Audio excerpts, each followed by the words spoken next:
Many different brands of bone repair particles can be found in the market, but we always find that many of them cannot show a good new bone formation after 3 months. Why? Hello everyone, I'm Ye Song from the marketing department of Origins Medical. In this episode, I'd like to talk about the normal strips, granules, and blocks in BONGOLD. Normal strips, granules, and blocks are among the most widely used products in clinical practice. We recommend the 3 most important indications.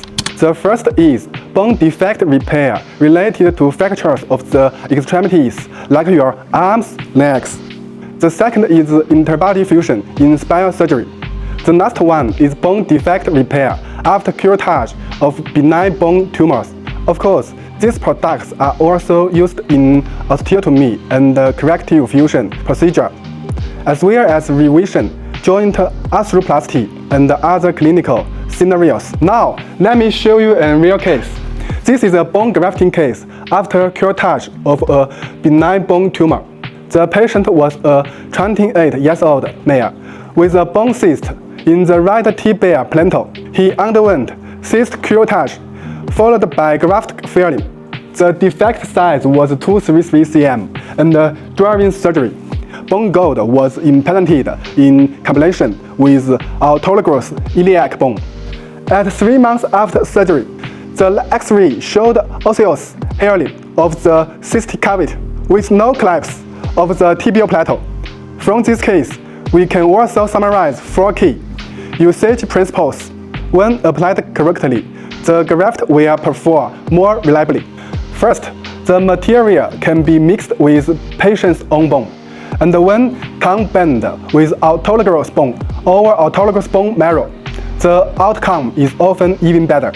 However, it is not recommended to mix it with other companies' bone graft materials. Second, for lacular bone defects, the graft should be filled sufficiently with good compaction when used as a filling material around an implant. Impaction is also necessary. Third, for segmental bone defects, prostheses or mechanical implants are often required to restore structural support. Fourth, in patients with infectious bone defects, infections must be controlled and eliminated before grafting. At the same time, this product must not be used in patients with malignant bone tumors. So, these are the core application principles for adenovation strips, granules, and blocks, together with one typical clinical case. In the next episode, we will move on to medium strips, granules, and blocks. See you next time!